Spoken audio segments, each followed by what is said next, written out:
మొట్టమొదటిగా మాట్లాడిన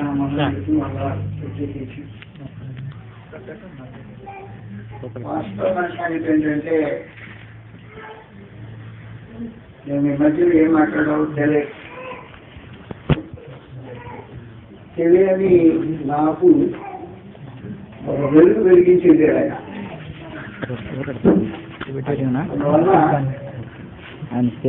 వెలిగింపబడిన వాడిని అయ్యాను. ఆయన పుస్తకం నన్ను వెలిగించింది.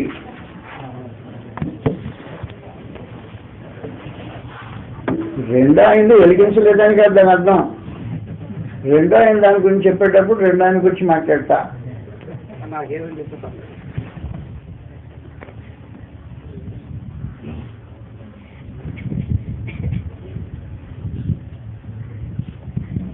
యాజకులు, కొత్త నిబంధన యాజకులు చేయవలసిన కార్యకలాపాలని మన ప్రియ సోదరులు ఆయనకి ఇచ్చిన టైం 15 నిమిషాలు కాబట్టి ఎక్కువ విస్తరించి మాట్లాడేదని నాకు అర్థమైంది. ఒకవేళ సమయం ఇస్తే ఆయన అనేక సంగతులు మనకి వివరించి ఉండేవాడు. ఏది ఎలాగైనా మొదటి పేతురు పత్రిక 2వ అధ్యాయంలో ఈ సమాచారం రాబడింది. మొదటి పేతురు 2వ అధ్యాయం 4వ వచనం నుండి, మనుషుల చేత విసర్జింపబడినను దేవుని దృష్టికి ఏర్పరచబడినది అమూల్యమును సజీవమైన రాయగు ప్రభువునొద్దకు వచ్చిన వారై యేసుక్రీస్తు ద్వారా దేవునికి అనుకూలములకు ఆత్మ సంబంధమైన బలు అర్పించుటకు పరిశుద్ధ యాజకులుగా ఉండినట్లు మీరును సజీవమైన రాళ్ల వలె ఉండి ఆత్మ సంబంధంగా కట్టబడుతున్నారు. పరిశుద్ధ యాజకులు చేసే కార్యకలాపాలు ఉన్నాయి. పరలోకమందు దేవుడి సముఖంలో యాజక ధర్మము ప్రతిష్ఠించబడింది. హెబ్రీయులకు రాసిన పత్రిక 10వ అధ్యాయంలో ఈ సమాచారం రాబడింది. హెబ్రీయులకు 10వ అధ్యాయం 19వ వచనం నుండి, సహోదరులారా, యేసు మన కొరకు ప్రతిష్ఠించిన మార్గమున అనగా నూతనమైనది జీవము గలది ఆయన శరీరము అని తెర ద్వారా ఏర్పరచబడినదైన మార్గమున ఆయన రక్తం వలన పరిశుద్ధ స్థలమందు ప్రవేశించటకు మనకు ధైర్యము కలిగినది కనుకను దేవుని ఇంటి పైన మనకు గొప్ప యాజకుడున్నాడు కనుకను మనస్సాక్షికి కల్మషము తోర్చుకున్నట్టు ప్రోక్షింపబడిన హృదయము గలవాను నిర్మలమైన ఉదకంతో స్నానం చేసిన శరీరము గలవారున్నాయండి విశ్వాస విషయంలో సంపూర్ణ నిశ్చయిత కలిగి యథార్థమైన హృదయంతో మనము దేవుని సన్నిధానంలోకి చేద్దాము. ప్రభువైన యేసు దేవుడి సముఖానికి వెళ్ళడానికి మనకు ఒక మార్గాన్ని ప్రతిష్ఠించాడు. దేవుడి సముఖానికి వెళ్ళే మార్గం వాస్తవానికి మనకందరికీ తెలిసినట్టు పూర్వకాలంలో యాజక ధర్మం జరిగేది. యాజక ధర్మం చేయడానికి పరమందుల దేవుడు ప్రత్యేకించి లేవీలను తన కొరకు ఏర్పాటు చేసుకున్నాడు. లేవీలో నుండి దేవుడి సముఖంలోకి వెళ్ళటానికి అహరోను సంతృప్తి వారికి కృప అనుగ్రహించబడింది. అహరోను తొలి ప్రధాన యాజకుడు. పరమందుల దేవుని సముఖానికి వెళ్ళటానికి మార్గము ప్రతిష్ఠించబడింది. ఈ ప్రతిష్ఠించబడిన మార్గంలో ప్రధాన యాజకుడైన అహరోను దేవుని సముఖానికి వెళ్ళే అవకాశం. ఇశ్రాయేలీయులు 12 గోత్రముల వారు వచ్చి దేవాలయంలో వారి వారి క్రమం చొప్పున నిలబడతారు. అంటే వాస్తవానికి రూబెన్ గోత్రం ముందు వస్తుంది. రూబెన్ గారు జెండా పాతారు. రూబెన్ పెద్ద కుమారుడు, అతని సంతతి, రెండో కుమారుడు, అతని సంతానం, అలాగే క్రమబద్ధంగా సిస్టమేటిక్ గా మనుషులు రూబెన్ గోత్రికి నిలబడతారు. షిమ్యోను గోత్రికులు, లేకపోతే వరుసనే ఆయా గోత్రాల ప్రకారం చుట్టూ యెరూషలేము దేవాలయం నిలబెట్టుంటారు. వీరందరిలో యెహోవా సముఖానికి వెళ్ళి పరమదేవుని ముఖ దర్శనం చేసుకునే అవకాశ భాగ్యము అహరోను సంతతి వారికి పరమదేవుడు అనుగ్రహించారు. ఆయన యాజక ధర్మాన్ని ప్రతిష్ఠించారు. తక్కిన వారికి అసూయ కలిగింది. నీవు మోషేవి, నీవు ఇశ్రాయేలు నాయకుడివా, రెండో పెద్ద పోస్టు మీ అన్న మీ ఇంట్లోనా అనేటట్టు ప్రత్యేకించి, మీ అన్నకి రెండో పెద్ద పోస్టా? రెండో పెద్ద పోస్ట్ ఏంటి? యాజకుడు, ప్రధాన యాజకుడికి ఉండే పోస్ట్. తగాదా వస్తే పరమందుని దేవుడు తగాదాన్ని పరిష్కరించాడు మనకు తెలుసు. మోషేతో ఏం చెప్పాడంటే, నాకు ఏంటో గొడవ అక్కర్లా, నేను ఏర్పాటు చేసింది కాదు యాజక ధర్మం, పరమందుని దేవుడు కోరుకున్నది, నేను ప్రవక్తగా కోరుకున్నది ఆయన కోరుకున్నాడు. నేను కోరుకుంటే నెట్టేశాడు ఆ రోజున. ఆయన కోరుకుని పిలుచుకొచ్చాడు నన్ను ఇక్కడికి. వచ్చిన తర్వాత దేవుని సముఖానికి వెళ్ళే యాజక ధర్మాన్ని ప్రతిష్ఠించడానికి పరమదేవుడు అహరోను కోరుకొని ఈ కృపను పెంచాడు. నేను ఏర్పాటు చేసింది కాదు అని చెప్పడానికి ఆ గోత్రుల అధికారుల యొక్క గోత్ర పెద్దల యొక్క ఒక్కొక్క కర్ర తీసి 12 గోత్రుల కర్రలు చుట్టి దేవుని సముఖంలో పెట్టేశాడు. దేవుని సముఖంలో పెట్టిన తర్వాత అహరోను కర్ర మాత్రమే చిగురించి బాదం పుష్పాలు పూసాయి, కాయలు కాశాయి. అబ్బాయి చూడండి, నేనుగా చేసింది పని, పరమందు దేవుడు చేసింది అని అహరోను యాజక ధర్మాన్ని ప్రతిష్ఠించాడు పరమందు దేవుడు. కాబట్టి యాజక ధర్మాన్ని, అహరోను యొక్క యాజక ధర్మాన్ని ఎలా ప్రతిష్ఠించాడో, అప్పుడు అహరోను మొట్టమొదటిగా దేవుని సముఖానికి వెళ్ళే ఇశ్రాయేలు జనమందరి పక్షంగా దేవుని సముఖానికి వెళ్ళే మొట్టమొదటి ఆధిక్యత అహరోను కలిగింది. అహరోను ప్రాయశ్చిత్త దినమున, ఇశ్రాయేల్లో ప్రాయశ్చిత్త దినం ప్రత్యేకమైన ఒక దినం ఏర్పాటు చేయబడింది. ఆ ప్రాయశ్చిత్త దినాన అహరోను దేవుని సముఖానికి వెళ్తాడు. వెళ్ళేటప్పుడు సొంతంగా ధైర్యం చేసి వెళ్ళడం. దేవుని సముఖానికి వెళ్ళటానికి ఆయన శాంతిపరిచే రక్తాన్ని చేతబట్టుకుని వెళ్తాడు. శాంతిపరిచే రక్తము తన కొరకు, తన ఇంటి వారి కొరకు, ఇశ్రాయేళ్ల కొరకు ఎడ్ల యొక్క మేకల యొక్క రక్తంతో వాళ్ళకి వెళ్ళిపోతాడు. ఆ రక్తం తీసుకొని అక్కడ స్నానం చేసి ప్రతిష్ఠితమైన వస్త్రాలు ధరించుకొని భయంతో వానికి వెళ్తాడు. భయంతో వానికి వెళ్తే ఒకవేళ అహరోను అపవిత్రుడైతే అక్కడే చస్తాడు అన్నమాట. ఎంత అధికమైన కృప అనుగ్రహించబడిందో అంత బాధ్యత కూడా అనుగ్రహించబడింది. కానీ దేవుని సముఖంలో చచ్చే అవసరత కూడా ఉంటుంది. ఆ పరిస్థితుల్లో లోనికి వెళ్తాడు, వెళ్ళి బయటకు వస్తాడు. అలాగూ దేవుడు తన సముఖంలో యాజకత్వాన్ని మొట్టమొదటిసారి ప్రతిష్ఠించాడు.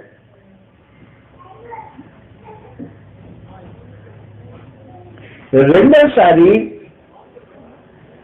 పరమందుని దేవుడు రాజుగా యాజకత్వాన్ని ప్రతిష్ఠించాడు. మొట్టమొదటి యాజకుడు మాత్రమే, రాజు కాలేడు. అహరోను యాజక ధర్మం చేసేవాడే కానీ రాజ్యరకం చేసేవాడు కాదు.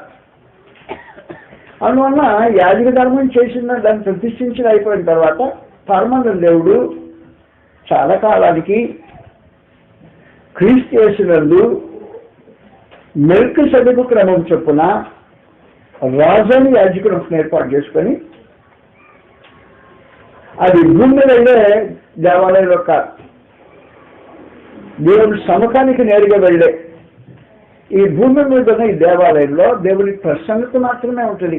షకీనా దేవుని ప్రసన్నత దగ్గరికి వెళ్ళి ఇశ్రాయేలు పక్షంగా బలులు అర్పించి, తన పక్షంగా అర్పించి బయటికి రావాలి. కాబట్టి దేవుని సముఖానికి వెళ్ళడానికి అవకాశం కానీ దేవుని ఇంట్లోనికి వెళ్ళే ప్రత్యేకమైన అవకాశము క్రీస్తు ప్రభువుకు మాత్రమే అనుగ్రహించబడింది. ఆయన ప్రతిష్ఠించాడు దీన్ని. మళ్ళీ చదువుతాం. ప్రభువు యేసు ప్రతిష్ఠించిన మార్గం ఇది. 19వ వచనం నుండి 10వ అధ్యాయం హెబ్రీయులకు రాసిన పత్రిక. సహోదరులారా, యేసు మన కొరకు ప్రతిష్ఠించిన మార్గమున అనగా నూతనమైన దీవు, జీవము గల దీవు, ఆయన శరీరమును తెర ద్వారా క్రీస్తు ప్రభు కల్వరి సేవలో ఈ మార్గాన్ని ప్రతిష్ఠించాడు. ప్రత్యేకించి ప్రభువైన యేసు 9 గంటల నుండి సాయంత్రం 3 గంటల వేళ వరకు శిలువలో వేలాడుతూ శ్రమానుభవం అనుభవిస్తున్నాడు.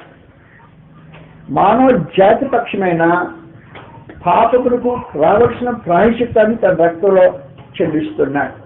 ఈ చెల్లించే సాయంత్రం 3 గంటల వేళ జరుగుతుందంటే ఇశ్రాయేలు యాజకులు నైవేద్యము దేవునికి అర్పించే సమయం అది. ఇశ్రాయేలు యాజకులు దేవునికి నైవేద్యం సాయంత్రం 3 గంటల అర్పించే సమయంలో అతి పరిశుద్ధ స్థలమైన దానికి ముందు యాజకులు కొడతారు నైవేద్యం అర్పించడానికి. 20 అడుగుల ఎత్తు, 20 అడుగుల వెడల్పు, 20 అడుగుల పొడవు ఉండే తెర అది. ఆ తెర ఎదుట మనిషికి చిన్నగా కనిపిస్తాడు. యాజకులందరూ అక్కడ నిలబడి ఉన్నారు. 3 గంటల వేళ ప్రభువైన యేసు సమాప్తమైంది అన్నాడు. ఈ యాజక గర్భము, ఈ యాజక కార్యక్రమం సమాప్తమైందని ఎప్పుడైతే ఆయన కార్యక్రమం చేసేదో తెర పై నుంచి కిందకి తెరుచుకుపోయింది. ఆయన శరీరం తెర ద్వారా ఏం చేసిందంటే దేవుని సముఖానికి నేరుగా వెళ్లే మార్గాన్ని ప్రతిష్ఠించాడు. ఇప్పుడు తెర లేదు ఇక మీదట. ఇంతకుముందు అయితే తెర ఉంది, తెర దాటి దేవుని సముఖానికి వెళ్ళాలి. ఇప్పుడు తెర అవసరం లేకుండా ప్రభువైన యేసు శరీరం ద్వారా ప్రతిష్ఠించబడిన మార్గం ఇది. దేవుడి సముఖానికి వెళ్లే మహత్తరమైన భాగ్యం లభించింది. ఈ లభించిన తర్వాత ప్రభువైన యేసు ఎలాగైతే రాజైన యాజకుడు విన్నాడో, యేసు నుండి విశ్వసించిన ఆయన ప్రజలు రాజులని యాజకుడిగా చేయబడ్డారు. అది విశేషమైన సంగతి. కాబట్టి ఆయన యాజకత్వం మాత్రమే పరలోకమందు ప్రతిష్ఠించబడింది మాత్రమే కాకుండా ఆయన నామముందు విశ్వసించి ఆయన ప్రజలుగా ఉండగోరిన వారికి ఈ కృప అనుగ్రహించబడింది. అది ఆయన సొంతంగా సంపాదించుకుంది.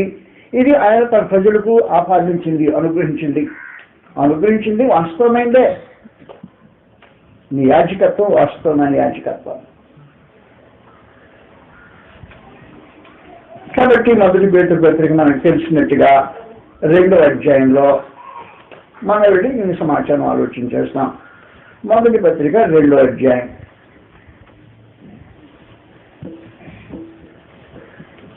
తొమ్మిదో వచ్చిన మనకి కంచెలు వచ్చిన అనుకుంటాను.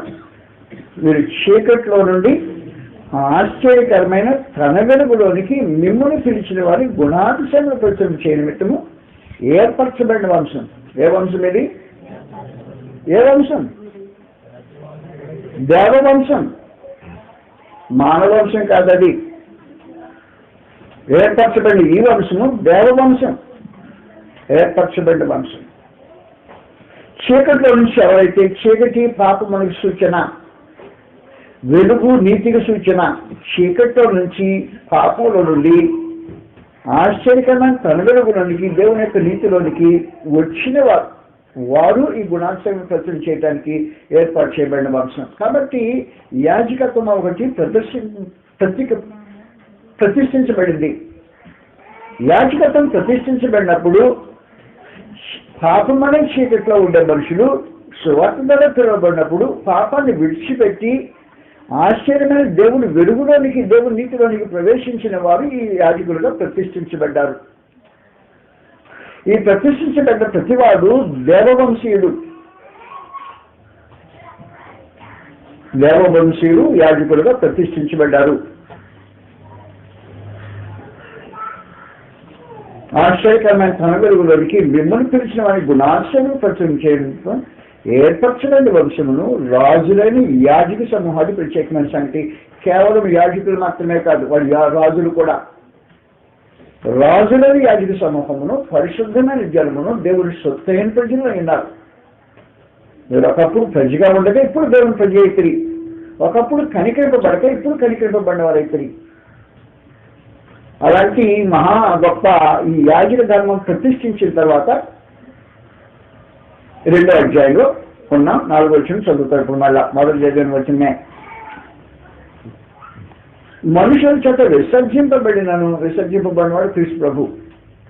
దేవుని దృష్టికి ఏర్పరచబడినది అమూల్యమును సజీవమునకు రాయగు ప్రభువునందుకు వచ్చిన వారై యేసు క్రీస్తు ద్వారా దేవునికి అనుకూలములకు ఆత్మ సంబంధమైన బలు అర్పించుటకు ఏ బలు అర్పించాలి? ఆత్మ సంబంధమైన బలు అర్పించాలి. పూర్వకాలం యాజకులు జంతు బలు అర్పించేవాళ్ళు, భౌతికమైన బలు అర్పించేవాళ్ళు, రక్త సంబంధమైన బలు అర్పించేవాళ్ళు. అర్పించిన వారు యాజకత్వము సంపూర్ణమైంది కాదు, వారి బళ్ళు కూడా సంపూర్ణమైనది కాదు. ఈ రెండు సంగతులు మీరు జాగ్రత్త గుర్తుపెట్టుకోవాలి. నీ బలి సంపూర్ణమైనది, నీ యాజకత్వం సంపూర్ణమైనది. రెండు సంగతులు విశేషమైనది. నీకు పాత నిబంధనలో ఉండే యాజక ధర్మానికి నీకు వ్యత్యాసం ఉంది. మొదటి వ్యత్యాసం ఫిబ్రవరి రాసిన పరిస్థితి 7వ అధ్యాయం 11వ వచనం. కాబట్టి పాత నిబంధనలో ఉండే యాజకులు గొప్పవారు, దేవుని సముఖానికి వెళ్ళే మహత్తరమైన అవకాశం కలిగిన వారు. 7వ అధ్యాయం 11వ వచనం సమాచారం రాబడింది. యాజకులు లేవీయులు ఉండగా ప్రజలకు ధర్మశాస్త్రం ఇవ్వబడింది. ఆ యాజకులు మనం సంపూర్ణ సిద్ధి కలిగిన అహరోను క్రమంలో చేరినవాడు అని చెప్పబడక మెల్కీసెదెకు క్రమంలో చేరిన వేరొక యాజకుడు రావాల్సిన అవసరమేమి? ఇది కాక యాజకులు మార్చబడిన ఎడల అవశ్యముగా యాజక ధర్మము సహా మార్చబడును అనేసాడు. యాజకులు మార్చబడ్డారు. ఎందుకు మార్చబడ్డారు? మొదటి సమాచారం, ఆ యాజకుల వలన సంపూర్ణ సిద్ధి కడుగలేదు. కాబట్టి యాజకులారా మీరు పనికిరారు అనేసాడు. ఎందుకంటే మీ యాజక ధర్మం వలన మీ దగ్గరకు వచ్చే మనుషులకు యాజక ధర్మం చేస్తారు కానీ సంపూర్ణ సిద్ధి కలగరా అనేసాడు. సంపూర్ణ సిద్ధి చేయలేని యాజక ధర్మం అనవసరం అన్నాడు. అది సమాచారం. రెండో విశేషమైన సంగతి, ఆ యాజకులు అర్పించే బలులు సంపూర్ణ సిద్ధి కలుగు చేయలేరు. యాజకుల వల్ల కాదు, యాజక ధర్మం వల్ల కాదు.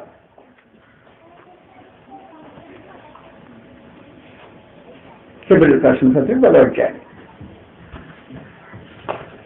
ఫిబ్రవరి 10వ అధ్యాయంలో ఏమిటంటే మొదటి నుండి ధర్మశాస్త్రము రాబోచిన మేలులో చేయగలదే కానీ ఆ వస్తువుల యొక్క ఈశ్వరూపం కలది కాదు కనుక ఆ యాజకులు ఏటేట ఎడతెక్కకుండా అర్పించి ఒక్కటే విధమైన బలులు వాటిని తెచ్చి వారికి ఎన్నడూ సంపూర్ణ శుద్ధి కలుగు చేయనేరవు.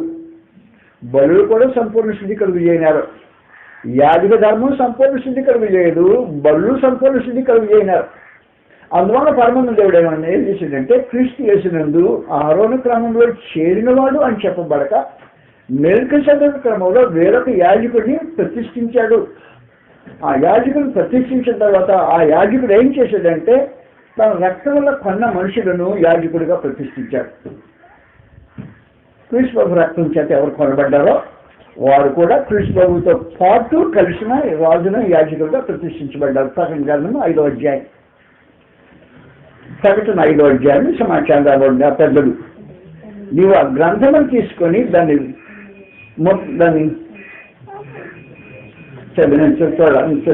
క్షమించాలి. 5వ అధ్యాయం 10వ వచనం. పెద్దలు నీవు ఆ గ్రంథం తీసుకొని దాన్ని ముద్రలు విప్పుటకు యోగ్యుడు. కరెక్ట్. నీవు వధింపబడిన వాడవై నీ రక్తం ఇచ్చి ప్రతి వంశంలోనూ ఆయా భాషలు మాట్లాడే వారిలోనూ ప్రతి జనములోనూ ప్రతి ప్రజలోనూ దేవుని కొరకు మనుషులను కొని, ఎవరి కోసం అన్నాడు? దేవుని కోసం అన్నాడు. దేవుని కోసం మనుషులను కొని వారిని ఒక రాజ్యం కానీ యాజకులను కానీ చేసేది కానీ. కాబట్టి రాజులను యాజకుడిగా క్రీస్తు ప్రభు రక్తం చేత కొనబడిన వారు రాజులను యాజకుడిగా ప్రతిష్ఠించబడ్డారు. ఆ ప్రతిష్ఠించబడిన వారు దేవవంశీయులు. అలా ప్రతిష్ఠించబడిన వారు పాపం నుంచి విడుదల పొంది నీతికి దాసులైన క్రీస్తు సంఘం అంటున్నామే వాళ్ళన్నమాట. వాళ్ళు క్రీస్తు సంఘం అని ఎవరి గురించి మాట్లాడుతున్నారో వారి యొక్క విశేషమైన సంగతి అది. క్రీస్తు ప్రభు సంఘాన్ని యాజకులుగా ప్రతిష్ఠించాడు. క్రీస్తు ప్రభు తన సంఘాన్ని స్వరక్తంతో సంపాదించుకున్నాడు. కాబట్టి స్వరక్తంతో సంపాదించుకున్న క్రీస్తు ప్రభు యొక్క జనులు చీకట్లో నుండి ఆశ్చర్యకరమైన వెలుగులోకి వస్తే అలా వచ్చిన వారిని ఆయన తన రక్తంతో కొని రాజులను యాజకులుగా ప్రతిష్ఠించుకున్నాడు. ప్రతిష్ఠించుకున్న యాజకులు చేయవలసిన బలులు ఉన్నాయి, జంతు బలులు కాదు. మన ప్రియ సోదరులు ఈ రోజున మనకు వినిపించిన తొలి సందేశము ఆ యాజకులు అర్పించే తొలి బలి. ఆ యాజకులు అర్పించే తొలి బలి ఏంటంటే రోమీయులకు రాసిన పత్రిక 12వ అధ్యాయం. మనకు ఆయన ఈ దారి చూపించినందుకు మరోసారి వందనాలు తెలియజేస్తున్నా. రోమీయులకు రాసిన 12వ అధ్యాయం. కాబట్టి సహోదరులారా, మొదటి నుండి పరిశుద్ధమును దేవునికి అనుకూలమునైన సజీవ యాగంగా, యాగం అంటే బలి అని అర్థం, సజీవ యాగంగా మీ దేహమును సమర్పించుడని, మీ శరీరమును సమర్పించుడని దేవుని వాత్సల్యమును బట్టి మిమ్మల్ని బతిమాలుకొంటున్నాం. ఆ సమాచారం మనకు వినిపించి మన హృదయాన్ని కొంచెంసేపు కదిలించి వెళ్ళిపోయారు. సమయం ఉంటే ఇంకేం చేసేవాళ్ళు తెలియదు మొత్తానికి. ఆ సమయం నాకు అప్పగించారు కాబట్టి ఆయన మన హృదయాన్ని కదిలించి వెళ్ళిపోయిన స్థలం నుంచి నేను మనం కొనసాగించడానికి ఆలోచన చేస్తున్నా. మీ శరీరములను సజీవ యాగముగా బలి చేయండి అనేది తొలి దేవుని పరిశుద్ధులు చేసే తొలి ఆత్మ సంబంధమైన బలి. పూర్వకాల యాజకులు జంతు బలులు చేసేవాళ్ళు. ఆ జంతు బలుల వల్ల కానీ ఆ యాజకులు చేసే విధానం వల్ల కానీ సంపూర్ణ శుద్ధి కలుగలేదు. కనుక ఈ యాజకులు ప్రతిష్ఠించబడిన, క్రీస్తు యేసునందు ప్రతిష్ఠించబడిన, రక్తం చేత కొనబడిన, చీకట్లో నుండి వెలుగులోనికి వచ్చిన దేవవంశీయులు రాజులని యాజక సమూహం చేయవలసిన తొలిబడి సజీవ యాగంగా మీ శరీరములను ఆయనకు సమర్పించడని. యాజకులారా, మీరు చేయాల్సిన కార్యక్రమం ఇది. పాత నిబంధన యాజకులు చేయాల్సింది ఏదో ఒక జంతువును తీసుకొచ్చి, నిర్దోషము నిష్కళంకమైన ఒక గొర్రె పిల్లను తీసుకొచ్చి, లేకపోతే ఒక మేకపిల్లను తీసుకొచ్చి, ఎద్దును తీసుకొచ్చి బళ్ళు అర్పించేది వారి కార్యక్రమం. ఒకసారి ఆయనకి వెళ్ళి వారి కార్యక్రమాన్ని చూస్తాం. దీంట్లో 2వ దినవృత్తాంతం గ్రంథంలో వాళ్ళు అర్పించే బళ్ళు చూసిన తర్వాత మనం అర్పించే బలులను గురించి ఆలోచన చేస్తాం. ఈ రోజున క్రైస్తవుడుగా బ్రతకాలంటే ఆత్మ సంబంధమైన బళ్ళు చేసేవాడు ఉండాలి. మరి ఎడ్డు తీసుకురావడానికి మాకు స్తోమత లేదు, గొర్రెలు మనకు కూడా స్తోమత లేదు, మరి అని బళ్ళు ఏం చేయాలని అడుగుతాయి. మేము నీ ఎడ్లు కొనుక్కు రావాల్సిన అవసరం, నీ గొర్రెలు కొనుక్కు రావాల్సిన అవసరం లేదు. నువ్వు చేయాల్సిన పని ఆత్మ సంబంధమైన బలి, శరీర సంబంధమైన బలి కాదు. 2వ దినవృత్తాంతంలో 29వ అధ్యాయంలో పూర్వకాలపు యాజకులు బలులు చేసేవాళ్ళు. వారి బలికి మన బలికి వ్యత్యాసం ఉంది. వారు చేసే బలులు శరీర సంబంధమైనవి, మాంసయుక్తమైనవి, ప్రకృతి సంబంధమైన బలు అర్పించే మనుషులు వాళ్ళు. అందువల్ల ప్రకృతి సంబంధమైన బలు అర్పించినందువలన ఏమీ ప్రయోజనం రాలేదు అని చెప్పని గ్రంథం తెలియజేస్తుంది. 29వ అధ్యాయం 2వ దినవృత్తాంతంలో 20వ వచనం నుండి 29, 20 2వ దినవృత్తాంతంలో. అప్పుడు రాజైన హిజ్కియా పెందలకడ లేచి పట్టణపు అధికారులను సమకూర్చుకొని యెహోవా మందిరములకు పోయెను. రాజ్యము కొరకును, పరిశుద్ధ స్థలము కొరకును, యోధావారి కొరకును పాప పరిహార బలి చేయుటకై 7 కోడెలను, 7 పొట్టేళ్లను, 7 గొర్రెపిల్లలను, 7 మేకపిల్లలు తెచ్చిండేది కనుక అతడు యెహోవా బలిపీఠం మీద వాటిని అర్పించడని అహరోను సంతతి వరకు యాజకులకు ఆజ్ఞాపించారు. పరిచారకుల కోడలను అర్పించినప్పుడు యాజకులు వాటి రక్తం తీసుకుని బలిపీఠం మీద ప్రోక్షించింది. ఆ ప్రకారము వారు పొట్టేళ్లను వధించినప్పుడు యాజకులు రక్తమును బలిపీఠం మీద ప్రోక్షించారు. వారు గొర్రె పిల్లలను వధించినప్పుడు ఆ రక్తము బలిపీఠం మీద ప్రోక్షించింది. పాప పరిహారములకై రాజు ఎదుటికిని సమాజం దగ్గర మేఘపతం తీసుకొని రాగా వారు తమ చేతులు వాటిని ఉంచిన తర్వాత యాజకులు వాటిని వధించి ఇశ్రాయేలు అందరి కొరకు దహన బలియు, పాప పరిహార బలియు అర్పించవాలని రాజు ఆజ్ఞాపించింది కనుక ఇశ్రాయేలు అందరి నిమిత్తము ప్రాయశ్చిత్తం చేతికై బలిపీఠం మీద వాటి రక్తమును పోసి పాప పరిహార బలి అర్పించింది. అది విశేషమైన సంగతి. వారి బలులవి. కానీ ఈ రోజున ఆ బలు మీకు కథం తెలిసినట్టు ఆ బలు వలన కానీ ఆ యాజక ధర్మం వల్ల కానీ మేలు ఎవరికి కలుగలేదు. ఆ కలుగని కారణాన యాజకులను మార్చి, యాజక ధర్మాన్ని మార్చి ప్రభు యేసును పరలోకంలో దేవుని సమ్ముఖంలో ప్రతిష్ఠించి మధ్యలో తెర అడ్డం అక్కడ చీల్చేసి దేవుని సమ్ముఖంలో నేరుగా పోయే అవకాశాన్ని, హక్కును యాజకులైన దేవుని పరిశుద్ధులకు అప్పగించబడ్డాయి. మీరు చీకట్లో నుంచి ఆశ్చర్యకరమైన వెలుగులోకి వచ్చింటే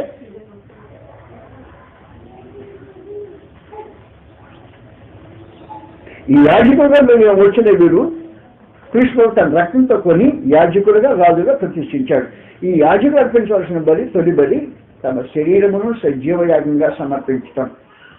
అంతేగాని వేరే సజీవయాగం అంటే శరీరాన్ని కోసేసుకోవటం కాదన్నమాట. అది సజీవంగానే ఉండాలి, అది బలిగా అర్పించబడాల్సిన అవసరం ఉంది. సజీవయాగం అంటే అర్థం అది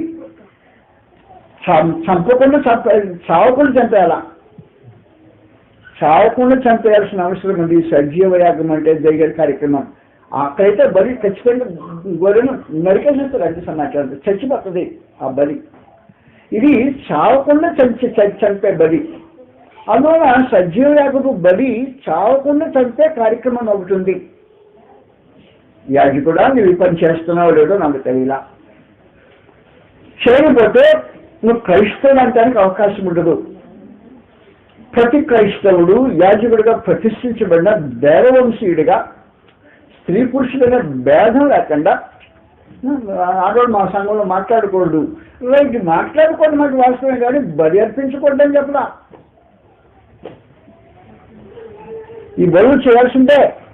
మీ శరీరాన్ని సజీవయంగా బలి చేయాల్సిన అవసరం ఉంది. స్త్రీ పురుషులైన భేదం ఉండదు దీంట్లో. యాజక ధర్మం అందరికీ అనుగ్రహించబడింది. బహిరంగంగా నిలబడి మాట్లాడొద్దని ఒకటి మాత్రమే కండిషన్ పెట్టాడు. కాబట్టి సంఘం ఎదుట నిలబడి మాట్లాడే హక్కును మాత్రం తీసివేసిన కారణం లేకుండా పోలా. ఆ కారణం ఏంటంటే ఏదైనా తోటలో హవ్వ తన నడిపింపు వల్ల చెడగొట్టింది దేవుని సంకల్పాన్ని. ఏదంతా చెడగొట్టింది కాబట్టి మళ్ళీ తిరిగి క్రీస్తు యేసునందు దేవుని నూతన సృష్టి చేసి, ఈ నూతన సృష్టిలో ఏం చెప్పాడంటే అమ్మా మీరు నడిపించొద్దు, ఆగేయండి, పురుషుని నడిపించడం పోయినసారి ఏం జరిగింది, అది మీద సంఘంలో జరగకూడదనే ఉద్దేశంతో సంఘంలో నడిపించే కార్యక్రమం మాట్లాడొద్దని చెప్పాడే కానీ ఆత్మ సంబంధాన్ని బలి చేయొద్దని చెప్పలేదు. స్త్రీ పురుషుల భేదం లేకుండా ఆత్మ సంబంధం బలులు ప్రతి వారు చేయాల్సిన అవసరం ఉంది. ఎప్పుడైనా చేశారా? క్రైస్తవ మీరు క్రీస్తు సంఘమా, క్రిస్టియన్ వాళ్ళ బలి చేయకుండా ఎలా కొన్నారు? మీ శరీరము సజీవయాగంగా బలి చేయటం చాలా ప్రాముఖ్యంగా అవసరం. శరీరాన్ని సజీవయాగంగా బలి చేయటం అంటే ఏం చేయాలి? మేము చేసిన మనిషి చేస్తాడు, చెప్తే ప్రభావం వేసి సమాచారం ఎలా చేయాలో చెప్తున్నాడు ప్రత్యేకించి. మాకు స్వాత 9వ అధ్యాయంలో సమాచారం రాబడింది. నీ శరీరము సజీవంగా బలి చేయటం ఎలాగూ అభ్యంతరపరిచే అవయవాన్ని అంచాలి, లొంగదీసుకోవాలి ప్రత్యేకించి. మాకు స్వాత 9వ అధ్యాయం 47వ వచనం నుండి నీ చెయ్యి నిన్ను అభ్యంతరపరిచిన ఎడల దాన్ని నరికివేయి. దేవుని కార్యక్రమాలకు నీ చెయ్యి అభ్యంతరం చేస్తుంది. దేవుని కార్యక్రమాలకు చెయ్యి అలాగే అభ్యంతరం చేస్తుంది. చేతితో చేరాని కార్యములు జరిగించితే అది అభ్యంతరం చేస్తుంది. చెయ్యి ఒక దొంగ పని చేసిందనుకో, అభ్యంతరకరమైన పని చేసింది, నరికేదని అన్నాడు. అంటే నిజంగా కచ్చికి నరికేయమంటే కాదు. ఏ చెయ్యి దేవుని సంకల్పానికి విరోధంగా నీ దేహాన్ని నడిపిస్తున్నదో దాన్ని అణిచేయి. ఆ చేత పని చేయకుండా మానే. నీ శరీరము నీ చెయ్యి నేను అభ్యంతరం వచ్చినాడు, దాన్ని నరికివేయి. సజీవయాగంగా బలి చేయి. సజీవయాగంగా బలి చేయమంటే చంపేది దాన్ని, శరీరం చేతులు మనం నరికేసేమో నిజంగా అది సజీవయాగంగా బలి చేయాలని ప్రత్యేకించి. అందువల్ల నరికివేయము అనగానే నరికి ఆవేశం వచ్చి కట్టికి నరికేస్తాడేమో అలా కాదు. నరికేమంటే అలాగా నేను చెప్పింది సజీవయాగంగా బలి చేయి. దేహంగానే ఉండాలి, చెయ్యిగానే ఉండాలి. దాన్ని నలగొట్టాయి తప్పు పని చేయకుండా. ఈ చెయ్యి అభ్యంతరం పరుస్తుంది. దేవుని సమ్మతానికి వెళ్ళావు, చేతులు ఎత్తాయా అన్నావు.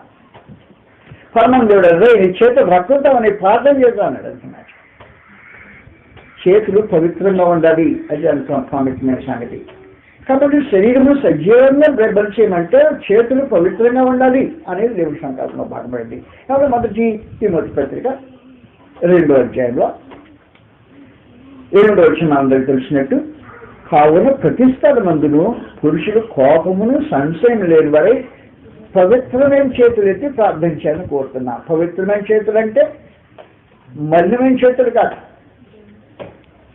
యెషయా గ్రంథం 1వ అధ్యాయంలో మలినమైన చేతుల గురించి మాట్లాడాడు. కాబట్టి సజీవయాగంగా బలి చేయటం అంటే నీ చేతులు దేవుడి సమ్ముఖంలో పవిత్రంగా ఉండాలి.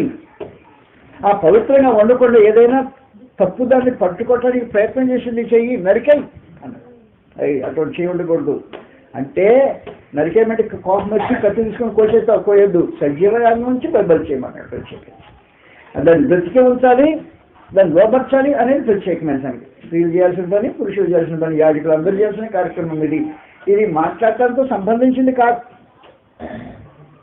1వ అధ్యాయం యెషయా గ్రంథంలో చేతులు రక్తంతో నింపబడితే దేవుడు అంగీకరించడు అన్నమాట. 15వ వచనం సమాచారం రాబడింది. 1వ అధ్యాయం 15వ వచనం. యెషయా గ్రంథం 1వ అధ్యాయం 15వ వచనం. మీరు మీ చేతులు చాపునప్పుడు మిమ్మల్ని చూడక నా కన్నులు కప్పుకొందును.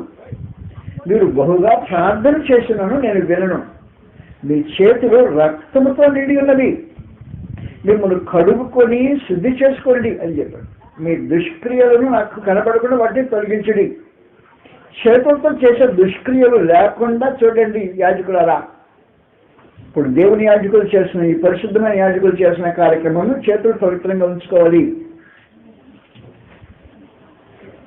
ఏ దోషభరితమైన కార్యానికి చేతులు అప్పగించకుండా చూడాలి. దోషభరితమైన కార్యములకు అప్పగించిన చేతులు పవిత్రమైన చేతులు కాదు. కనుక అపవిత్రమైన చేతులతో దేవుని సముఖంలో చేతులు ఎత్తిదాన్ని ప్రార్థన చేయటం అన్నమాట. చేయకూడదు. మీరు చేసినా నేను విన్నాం. అదేమంటే 4-5 గంటలు ప్రార్థన చేసిందంట. వాస్తవమే 4-5 గంటలు ప్రార్థన చేసింది. కానీ పక్కన ఉంటే ఒక పొల్ల పట్టుకుని ఇద్దరు వచ్చేసింది. పక్కింటి ఒక కత్తి పట్టుకుని వచ్చేసింది. 4 గంటలు ప్రార్థన చేసి పక్కింటి కత్తి పట్టుకుని వస్తే అర్థం ఏంటి? నీ చేయి బలి కాదా? సజీవయాగంగా నీ చేతులు నరకొద్దు. నీ చేయి చేసే తప్పుడు పనులను ఉన్నది. కాబట్టి సజీవయాగంగా మీ శరీరములను ఆయన సమర్పించుడని ఆయన బట్టి మాత్రం ప్రత్యేకించి. కాబట్టి యాజకులు చేయాల్సిన మొదటి కార్యక్రమం 2వ పని మార్క్స్ వార్త 19వ అధ్యాయంలో ఉన్నాం. అప్పుడు ఏం చెప్పాడంటే, నీవు 2 చేతులు కలిగి నరకంలో ఆరని అగ్నిలో పోటు కంటే అంగహీనమై జీవన ప్రవేశించలేదు. చేయలేదనుకో, అంగహీనుడు వరకు ఒక చేయ ఉంది, చేయలేదు కదా పోయింది. ఒక చేయ ఉంది, జీవన ప్రవేశించడం కదా ఒక చేత్తో. 2 చేతులు కలిగి నరకంలో ఆరని అగ్నిలో పడిపోయేదానికంటే జీవం కలిగిన పడిపోయి ఒక్క చేయ కలిగి జీవన ప్రవేశించడం లేదు. అంటే అర్థం ఏంటన్నమాట, నీ శరీరము సజీవయాగంగా బలి చేయబడాల్సిన నీ చెయ్యిని అలాగూ అడుచుకోవాల్సిన అవసరం ఉంది. ప్రత్యేకించారు. నీ పాదము నేను అభ్యంతరపరిచిన దాన్ని నరికివేయు. 2 పాదములు కలిగి నరకములో పడవేయబట్టి కంటే కుంటి పడవై నిత్య జీవంలో ప్రవేశించుకున్నాయి. కాబట్టి నిత్య జీవంలో ప్రవేశించడం అనే ఒక కార్యక్రమం ఉంది. యాజకుడా, నువ్వు నిత్య జీవంలో ప్రవేశించాలి. నిత్య జీవంలో ప్రవేశించడానికి నీ పాదం నేను అభ్యంతరపరచుకొని జాగ్రత్త చూడాలి. నీ పాదం ఇష్టం వచ్చినట్టు నడిచిపోతుంది. ఇక్కడ ఎందుకున్నామంటే ఏదో ఒక ఎక్స్ప్లెయిన్ చేస్తాడు. ఉండకూడని స్థలం అది. తను ఉండటానికి అవసరం లేని స్థలం తిరుగుతున్నాడు. ఉండకూడని అవసరం లేని స్థలం ఎందుకు తిరుగుతున్నాడు? పాదం అతను అభ్యంతరం చేస్తుంది. ఇది నువ్వు ఉండే స్థలం కాదే, ఇక్కడ నీకేం పని అంటే వేరే కారణం చెప్పేస్తాడు. దానికి ఒక ఎక్స్ప్లెనేషన్, దానికి ఒక మనిషిని ఒప్పించే వివరణ ఇస్తాడు. కానీ పాదాన్ని అభ్యంతరం చేస్తుంది యాజకుడా. దాన్ని నరికేయి. అది ఉంటే నువ్వు ఎక్కడంటే అక్కడ నడుస్తుంటావు. నిష్టానుసారంగా తిరగటానికి ఇచ్చ కలిగిన మనుషులు ఆ ఇచ్చిన మానుకోవాలి అనేసాడు. ఇశ్రాయేలు జీవితంలో తమ కాళ్ళకు అడ్డం లేకుండా తిరుగుటకు ఇచ్చకం కలవారు అనే ప్రత్యేకించి వాళ్ళు తెలియజేశారు. కాబట్టి కాళ్ళకు అడ్డం లేకుండా తిరుగుటకు ఇచ్చ కలిగిన వారు యెహోవా అంగీకరించడు అన్నమాట. అందువలన నీ కాళ్ళకు ఇచ్చ ప్రకారం ఇచ్చి అడ్డం లేకుండా, దానికి హద్దులు లేకుండా, క్రమం లేకుండా, మర్యాద లేకుండా కాళ్ళు తిరుగుతుంటాయే, ఆ పాదాన్ని నరికాయి. సజీవయాగ్ని బలిచేయి. ఏం చేయాలబ్బా, నా పాదం నా మాట అంటలేదే, వినేకం చూడు. సజీవయాగ్ని బలిచేయమంటే మూడు ప్రత్యేకమైన సంగతి. నీ కళ్ళు నిన్ను అభ్యంతరపరిచినాయి కదా, అదొక భయంకరమైంది, మంచిది కాదు అది. కళ్ళు మంచివి కాదు, చాలా మందికి రోగిష్టి కళ్ళు అంటే కళ్ళు కలిగినాయి అని కదా నా ఉద్దేశం, లేకపోతే కళ్ళు కనబడవాలి కదా నా ఉద్దేశం. కళ్ళు చేయకుండా పనులు చేస్తాయి, కన్ను అభ్యంతరం చేస్తుంది నీ జీవితానికి. చూడకూడని విధానంలో చూచే కళ్ళున్నాయే అభ్యంతరం చేస్తుంటాయి, నరికాయి, పీకాయి. నువ్వు జీవంలో ప్రవేశించాలి, యాజకుడా జీవంలో ప్రవేశించడానికి యాజకుడిగా చేయబడ్డావు, ప్రత్యేకించి ఆలోచించాయి. అందువలన నీ శరీరమును సజీవయాగంగా దేవుని ప్రభువుకు సమర్పించండి అని ప్రత్యేకించి తెలియజేసినప్పుడు ఆయన కోరుకున్న కోరిక ఏంటంటే నిజంగా నరికే, కోసే, పీకే మరి కాదు మాస్టర్, దాన్ని లోపరచు అని ప్రత్యేకించి చెప్పారు. కాబట్టి మొదటి కొరింథీ పత్రిక 9వ అధ్యాయం సమాచారం రాబడింది. ఒక మనుషుడు ప్రాక్టికల్గా సమాచారం చేస్తున్నాడు, ప్రాక్టికల్ కార్యక్రమం సజీవయాగంగా నీ శరీరం సమర్పించదని బతిమాలుతున్నానని చెప్పాడే. ఆ బతిమాలుతున్న మనుషుడు తన శరీరాన్ని సజీవయాగంగా ఎలా సమర్పిస్తున్నాడు, ఇతరులు బతిమాలుతున్నాడు. నువ్వేం చేస్తున్నావు, అయితే తాను ఎలా చేసి ఏం చేస్తున్నావు చెప్తున్నాడు. కాబట్టి రోమాపత్రికలో ఏం చెప్పాడంటే మీ శరీరములను సజీవయాగంగా దేవుడికి సమర్పించదని ప్రభు యొక్క వాత్సల్యమును బట్టి మిమ్మల్ని బతిమాలుకుంటున్నాం, మమ్మల్ని బతిమాలుకుంటున్నాం. మరి నువ్వేం చేస్తున్నావా? 9వ అధ్యాయంలో 7వ వచనంలో 9:7 నువ్వేం చేస్తున్నావు అంటే నేనేం చేస్తున్నానా, నేను చేశాను మీరు చేసే ఇబ్బంది లేదు అని చేశాడు. గాలిని కొట్టినట్టు నేను పోట్లాడట్లేదు, కానీ ఒకవేళ ఇతరులకు ప్రకటించిన తర్వాత నేనే భ్రష్టుడనైపోతుందేమో అని నా శరీరము నలగొట్టుకుని దాన్ని లోపరుచుకుంటున్నాను. శరీరాన్ని నలగొట్టుకుని లోపరుచుకునే కార్యక్రమము యాజకులు చేయాల్సిన తొలిబలి. ఈ శరీరమును సజీవయాగంగా దేవునికి సమర్పించుకోండి, పరిశుద్ధంగా దేవునికి అనుకూలమైనట్టుగా, దేవునికి పరిశుద్ధమైనదిగా అనుకూలమైనట్టుగా మీ శరీరం దేవునికి సమర్పించండి, సజీవయాగ్ని సమర్పించండి. సజీవయాగ్ని సమర్పించండి కానీ నరికేద్దా బొత్తిగా ఆయన కోమర్షన్ బాగా శరీరంలో విసుకొచ్చిందంట, పక్కన సిత్తుంది, తీసుకుని కట్టి తెలియనట్టు అంతగా చేయమండి. సజీవయాగంగా చేయమన్నా బ్రతికే ఉంచి దాన్ని చంపుతుండు, దాని కోరికను చంపు, దాని ఇచ్ఛను నిలబరచు. కాబట్టి యాజకులు చేయాల్సిన తొలిబడి తమ ఇచ్ఛలను దేవుడికి సమర్పించడం అనే ఒక విశేషమైన కార్యక్రమం జరిగించాలి. ఈ బలులు చేయాల్సిన యాజకుడిగా ప్రతివారు ప్రతిరోజు చేయాల్సిన బలుడివి. ప్రతిరోజు క్రైస్తవ జీవితంలో ప్రతివారు చేయాల్సిన బలి తొలిబడిది. రోమీయులకు రాసిన పత్రిక 6వ అధ్యాయం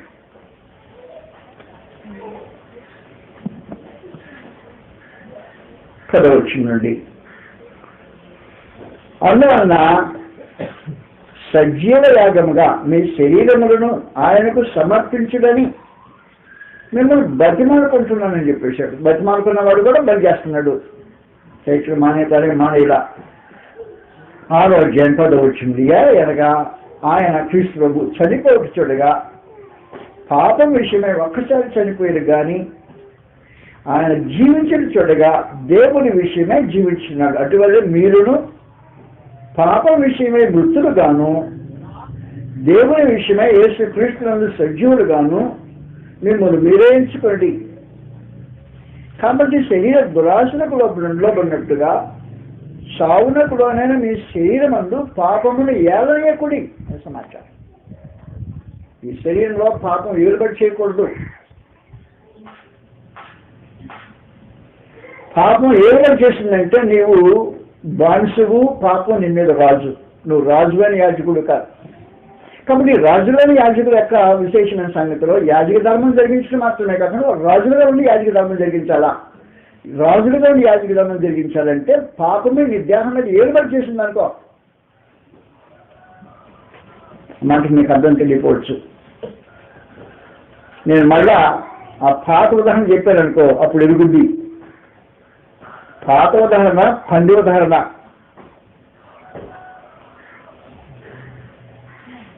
పండుగ తీసుకొచ్చి నీట్గా కడిగాడు, మంచి బట్టలు తొడిగాడు, ఇత్తడి గొలుసు నడికేశాడు, బంగారు కమ్మి ముక్కు కుట్టాడు, తీసుకెళ్ళి ఇంట్లో కట్టేసుకున్నాడు. హాయి కొనుక్కొని హాయి బాగా తిరుగుతానండి. ఒక రోజున మామూలుగా మా ఊర్లో కుక్కల్ని పట్టుకుని దోషి వేసి కుక్కను పట్టుకుని వీధులమ్మ దిక్కుతారు. కుక్కని వీధులమ్మ దిక్కి చెప్పినట్టు ఈ పందిని ఒక రోజు ఏం చేసిందంటే వీధులమ్మ తీసుకెళ్తున్నాడు పట్టుకొని సరదాగా. ఆ పందిని తీసుకెళ్ళేటప్పటికి బొట్ట కనపడింది. ఆ క్షేత్రం నుంచి లాగేసుకుంది, ఈడ్చుకుని పోయింది దానికి. అసలు తన అంతరంగంలో బురద మీద వ్యామోహము పోలేదు అన్నమాట. పోదు తగ్గటం కలిసి పోదు అసలు అక్కడి నుంచి. కాబట్టి బురద మీద వ్యామోహం పోని పంది చేతిలో కూడా ఉన్న గొలుసును లాగేసుకుని బురదలోకి ఎత్తేస్తుంది. అంటే తన దేహంలో బురద ఏలుబడి చేస్తుంది అన్నమాట. ఏలుబడి చేయటం. కాబట్టి మీ దేహంలో ఏం చేయకూడదు అంటే పాపం ఏలుబడి చేయకూడదు. పాపాన్ని నీవు ఏలుబడి చేయాలి. ఏలుబడి చేసేవారు ఏలుబడిలో ఏలుబడిలో ఏలుబడి చేసే మనుషులు అదుపులో ఉంటారు. అది ఏలుబడి చేయటం అంటే. కాబట్టి మీ దేహంలో పాపాన్ని ఏలనీకండి. కారణం ఏంటంటే మీరు ఏలికరు అన్నట్టు ప్రత్యేకించి. రాజులు కదా మీరు. రాజులు కనుక ఏలికై ఉండాలి. ఎవరి మీద ఏలికై ఉండాలంటే పాపం మీద ఏలికై ఉండాలి. రోమ 5వ అధ్యాయం, రోమపత్రిక 5వ అధ్యాయాన్ని సమాచారం రాబడున్నాడు. రోమ 5వ అధ్యాయం 17వ వచనం. పాపాన్ని ఏలే యాజకులు కావాలి నేడు. పాపం మీద పెత్తనం చేయగలిగిన యాజకులు కావాలి. 17వ వచనం. మరణము ఒకని అపరాధమూలమున వచ్చింది, ఆ ఒకని ద్వారానే ఏలిన ఎడల కృపాబాహుళ్యమును నీతిదానములు పొందేవారు జీవము గలవారై మరణిస్తేమగా యేసుక్రీస్తు అనే ఒకరి ద్వారానే ఏలుదురు. కాబట్టి జీవమును ఈ కృపాబలం పొందిన మనుషులు యేసుక్రీస్తు ద్వారా ఏలుబడి చేస్తారు. ఎవరి మీద? పాపం మీద ఏలుబడి చేస్తారు.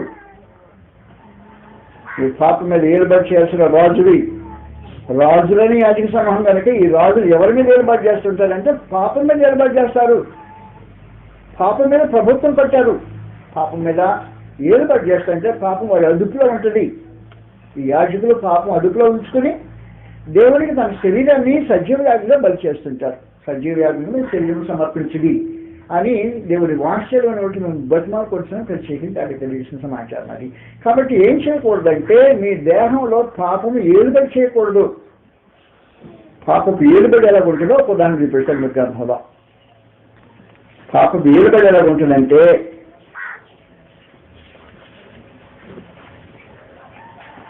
రోమన్ రాసిన పత్రికలోనే పాపం యొక్క ఏలుబడి 7వ అధ్యాయంలో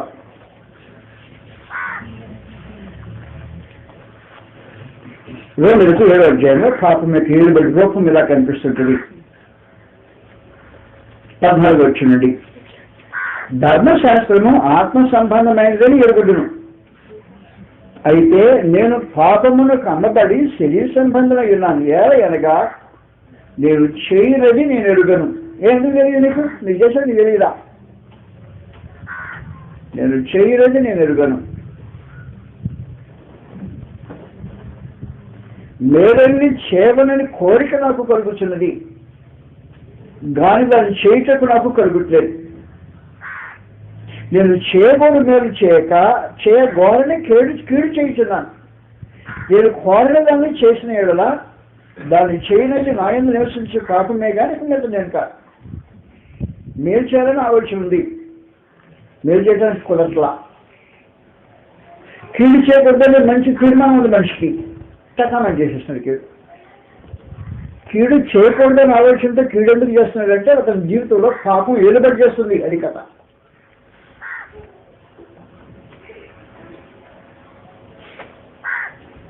రోజంతా పొలం బిల్లు వచ్చింది, ఎద్దు తీసుకొచ్చి కట్టేశాడు, మేపేశాడు, నీళ్ళు పెట్టాడు. మామూలుగా ప్రతిరోజు విశ్రాంతే దానికి కథ నుంచి దున్నే పోస్తే విశ్రాంతే. దానికి అలవాటు పడింది ఆ ఎద్దు. ఈరోజు దున్ను వచ్చింది, అని నీళ్ళు పెట్టాడు, మేపేశాడు, పడుకుంది. అడుగుపోయి చేయలేదే అంటున్నాడు. ఏంట్లా అంటే బండి కట్టడం లేదు, ఇప్పుడు ఊరికి వెళ్ళాలా. నా ప్రోగ్రాం లేదు కదా, లేదు నీ ఇష్టం లేదు నా ఇష్టంలే ఇక మీద అన్నాడు. కాబట్టి ఎద్దును ఏం చేశాడు అన్నమాట, యజమానుడు తన ఇష్ట ప్రకారంగా దున్నించుకున్నాడు, అక్కడ పెట్టాడు, మళ్ళీ వచ్చాడు బండి కడతానంటాడు. బండి కట్టమని ఏంటో బండి కడతాను నేను రానంత ఫీల్ ఉంటుందా, 100 లేకుండా నాకు ఉతుకుతాడు, ఉతికి లేపేస్తాడు, వేసుకొ తక్కాడి. కారణం అంటే నీది కాదు, ఏలుబడి నాది అంటాడు. కాబట్టి కామందు ఏలుబడి చేస్తాడు ఎద్దు మీద. మీకు ఏలుబడి అంటే అర్థమైందా? అలాగే పాపం నీ మీద ఏలుబడి చేస్తే నేను తప్పు చేయను అంటావు, అంతగానే చేయాల్సి వస్తుంది. నేను కీడు చేయను అన్ని భీష్మించుకుని కూర్చుంటావు, కానీ కీడు తక్కువ వచ్చేది చేసేస్తుంటావు. ఎందుకు చేస్తున్నామంటే నీ మీద ఏలుబడి చేసేది పాపం ఏలుబడి చేస్తుంది కాబట్టి నీ వల్ల నీకు కుదరదన్నమాట విశేషమైన సంగతి. అలాంటి ఏలుబడిలో ఒకసారి నాడు జీవితం కొనసాగించిన ఈ మనుషులను ఏం చేశాడంటే చీకట్లో నుంచి ఆ పాపపు అధికారం నుంచి వేరు ఆశ్చర్యక్రమంలో పిలిచాడు. ఇంకా ఆ అధికారం వద్దు బయటికి రమ్మన్నాడు. ఆ బయటకు వచ్చినప్పుడు తన రక్తం చేత శుద్ధీకరించుకున్నాడు, ఆ ప్రభావం నుంచి తప్పించడానికి శుద్ధీకరించుకున్నాడు, తీసుకొచ్చి ఒక పెట్టేశాడు. పెట్టిన తర్వాత మీ శరీరములు ఇంకేం చేయకూడదు, పాపానికి దాస్యం చేయకూడదు అంటున్నాడు. నాకు గొడవ అర్థమవుతుందా? అదేందో చెప్తాడు, నాకు అర్థం కాదు అన్నారు అనుకో, తీసేసాను మన నిసిరి అక్కడ పడేసినట్టే. నేను చెప్పే మీకు అర్థం కావాలి. ఈ యాజకత్వం యొక్క విశేషమైన సంగతి, రాజులని యాజకులు, ఈ రాజులని యాజకులు ఏం చేస్తుంటారంటే పాపం మీద ఏలుబడి చేస్తుంటారు, శరీరం దేవుడికి సజీవాజ్ఞ సమర్పిస్తుంటారు. అప్పుడు రాజకత్వం చేస్తుంటారు, యాజకత్వం చేస్తుంటారు. రాజులని యాజకులు చేస్తే 2 విశేషమైన సంగతులు అనమాట. ఇది క్రైస్తవ జీవితం, ఇది క్రైస్తవ జీవితం అంటే క్రీస్తు సంఘ సభ్యత్వం యొక్క విశేషమైన సమాచారం ఇది. దేవుడు ఆయన పరిశుద్ధులైన వారికి అనుగ్రహించిన మహత్తరమైన కార్యం. మన సోదరులు మాట్లాడుతూ పరలోక అనుభవాన్ని ఇక్కడ అనుభవించవచ్చు, కరెక్ట్, అనుభవించలేదు ఈ రూపంలో. ఈ జీవిత విధానంలో మనుషులు పరలోకం యొక్క అనుభవాన్ని అనుభవించవచ్చు. అనుభవపూర్వకంగా ఈ మాటలు తెలియజేసిందని నేను నమ్ముతున్నా. అనుభవించవచ్చును అనే మాటలు ఎలాగ అనుభవించవచ్చు ఇప్పుడు నేను చెప్తున్నాను. ఆయన అనుభవించవచ్చు అని అనుభూతం మాట్లాడారు, ఎలాగ అనుభవించలేదో నేను సమాచారం చెప్తున్నాను. అందువల్ల ఈ మహత్తరమైన కృప మామూలుగా మీరు రాజులని యాజకులు, రాజులంటే ఏలుబడి చేసేవారు. ఎవరి మీద ఏలుబడి చేస్తుంటారు? పాపం మీద ఏలుబడి చేసేవారు.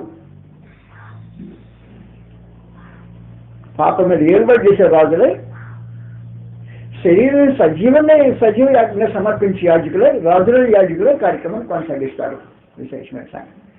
అందువల్ల నీ శరీరంలో పాపము అదుపులో ఉంటుంది. ఒకవేళ చేయాలని ప్రేరేపణ వచ్చిందనుకో, ప్రేరేపణ వస్తే ఏం చేయాలి, మమ్మీ అంటావు అన్నమాట. చేయటానికి వీల్లేదు, నా ఇష్టానికి విరోధంగా నువ్వు చేయటానికి వీల్లేదని దేహాన్ని ఆత్మ అణిచివేస్తుంది.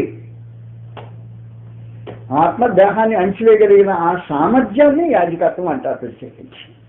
అలా యాజకుడు యాజకత్వం చేస్తుంటారు. అందువల్ల ఒకప్పుడు పాపములకి దేహాన్ని లోపర్చిన మాట వాస్తవే. వాడి దగ్గర నుంచి లాక్కొని నీకు గాలికి ఇచ్చేది, నేను నీతికి దాస్యం ఇస్తున్నాను.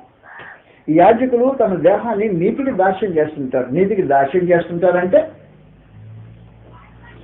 నీతిని జరిగించడానికి దేహాన్ని అప్పగిస్తారు అని విశేషమైన సంగతి.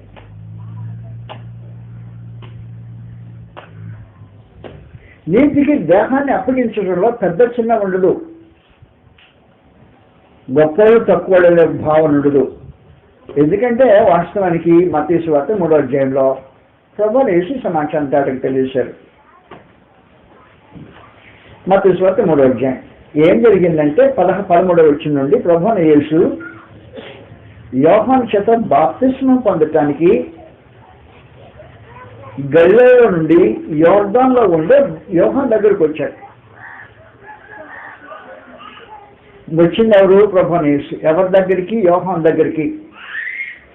యోహాను ఏమని చెప్పాడంటే మాటికి ఆయన వెచ్చాల్సింది నేను తగ్గాలి, ఆయన గొప్పవాడు నేను తక్కువవాడిని, ఆయన పరలోకం నుంచి వచ్చాడు, నేను భూలోకంలో వాడిని, నేను ఆయన చెప్పుడు వాళ్ళు ఇప్పుడే కానీ యోగ్యుడు కాదు, ఆయన పెండు కుమార్తె గలవాడు, పెండు కుమారుడు నేను స్నేహితుడిని అని ప్రభువుని యేసుని గురించి హెచ్చించి అనేకమైన సంగతులు మాట్లాడాడు. ఆ మాట్లాడిన అయిపోయిన తర్వాత ప్రభువుని యేసు వచ్చాడు.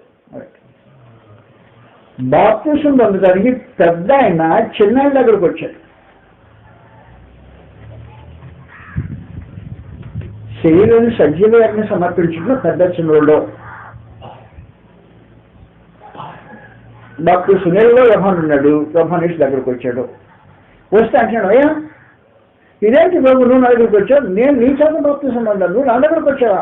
కాదంటాడు. ఇప్పుడు ఏమని ఆలోచన చేస్తున్నాడు యోహాను? పెద్ద చిన్న ఆలోచన చేస్తున్నాడు. పెద్దోడు చిన్నాడు, నీ చేత నేను బాప్తిసం పొందాను, నువ్వు నా చేత బాప్తిసం పొందకూడదు అంటున్నాడు. ప్రభు నేసి అంటున్నాడు, కాదు, నీతి యావత్తు ఇలాగూ నెరవేర్చడం మనకు తగ్గింది. పెద్ద చిన్నలు కాదు ఇక్కడ, దేవుని రాజ్యపు వాతావరణం, శరీరం సజీవ యాజ్ఞ సమర్పించడం పెద్ద చిన్న వాతావరణం కాదు అది. నా శరీరాన్ని సజీవ యాజ్ఞ సమర్పించేటప్పుడు నీకు చిన్నవాడి చేతనైనా పెద్దవాడు నేను బాప్తిసం పొందడానికి ఇష్టపడుతున్నా. కాబట్టి సజీవ యాజ్ఞ సమర్పించడంలో పెద్ద చిన్నలు ఉండవు. పెద్ద చిన్న తారతమ్యం ఆలోచించేసేవాడు శరీరం సజీవ యాజ్ఞ బలి చేసే అవకాశం ఉండదు. ఆ సంగతి మన సోదరులు మాట్లాడినప్పుడు బయటికి తీసుకొచ్చారు. ఇంకా కాసేపు టైం ఉంటే అది వివరించే వాళ్ళేమో వదిలిపెట్టేస్తాను. పాప ఆయన టైం ఫిక్స్ చేసి ఏ కట్టడం పెట్టి నేను పంపించడం జరిగింది. అలా కాదు, ఫ్రీగా వదిలిపెట్టే నాకులా వదిలిపెడితే నన్ను కూడా వివరించడానికి అవకాశం ఉంది. అందువలన నా మనం మీరు ఆలోచించితే శరీరం సజీవయంగా సమర్పించేటప్పుడు పెద్ద చిన్నలో ఆలోచన ఉండవు. ప్రభావం వేసేదానికి సాక్షాత్ రుజువు. తీసుకో మత్తయి సువార్త 3వ అధ్యాయంలో జరిగిన సంభాషణ నేను మాటలతో చెప్తాను, గ్రంథంలో పరిశుద్ధాత్మ మాటలతో వింటాం. 3వ అధ్యాయం 13వ వచ్చింది సమాచారం రాబడింది. ఆ సమయమున యోహాను చేత బాప్తిస్మము పొందుటకు యేసు గలిలయ నుండి యోర్దాను అద్దరును అతని యొద్దకు వచ్చాను. అందుకు యోహాను, నేను నీ చేత బాప్తిస్మం పొందవలసిన వాడిని. అయ్యా నువ్వు నాకు బాప్తిస్మం ఇవ్వాలి కానీ నేను నీకు ఇచ్చినా నేను ఎందుకు ఇవ్వకూడదు? నువ్వు పెద్దవాడు, నేను చిన్నవాడిని. పెద్ద చిన్న కాదు ఇక్కడ. అందుకు యోహాను, నేను నీ చేత బాప్తిస్మం పొందవలసిన వాడిని కానీ నీవు నా ఇద్దరికి వచ్చున్నావని ఆయనను నివారింప చూచాను. ఒక ప్రభు తీసి మాట్లాడాడు అనుకో, రైతే కాదు నేను పెద్దవాడిని కాదు, చిన్నడు కాదు, నాకైతే బాప్తిసం ఇస్తాం, నీ దగ్గర నేను బాప్తిసం పొందితే ఇన్సల్ట్ అయిపోనా? శరీరము సజీవంగా ఎప్పుడైతే బలి చేశానో పెద్ద చిన్న ఆలోచన ఉండదో. పెద్ద చిన్న యొక్క ఆలోచన నిమిత్తం అక్కడి శరీరాన్ని లోపర్చుకోవటం అనేది ఒక విశేషమైన కార్యక్రమం. సజీవ యాగంగా మీ శరీరం ఆయనకు సమర్పించండి. లోకస్వార్తలో ఒకడు ప్రభువైన యేసు యోహాను మాట విని పెద్ద చిన్న అనే ఫీలింగ్ వచ్చి, అవును నిజమే కదా, నువ్వు చిన్నవాడు నీ చేతిలో బాప్తిసం పొందరు కదా, నాకంటే పెద్దోడు కదా మరి బాప్తిసం చేయాలని మనసు కడిగి ఒక అక్కడి నుంచి వెళ్ళిపోయాడంటే ఏం జరిగి ఉంటుంది? ఏం జరిగి ఉంటుందో గ్రంథం తెలియజేస్తుంది. 7వ అధ్యాయం లోకస్వార్త 7వ అధ్యాయం. పెద్ద చిన్న ఆలోచన చేసిన వారు ఇక్కడ పరిసయ్యులు ధర్మశాస్త్రోపదేశకులు. పరిసయ్యులు ధర్మశాస్త్రోపదేశకులు పెద్ద చిన్న ఆలోచన చేశారు. పెద్ద చిన్న ఆలోచన చేసి ఆయన బాప్తిసం ఇచ్చి మనం బతుకులు ఏంటి మేము పెద్దవాళ్ళం అనుకున్నారంటే. 30వ వచనం. పరిసయ్యులను క్షమించాలి, 29వ వచనం 28వ వచనండి.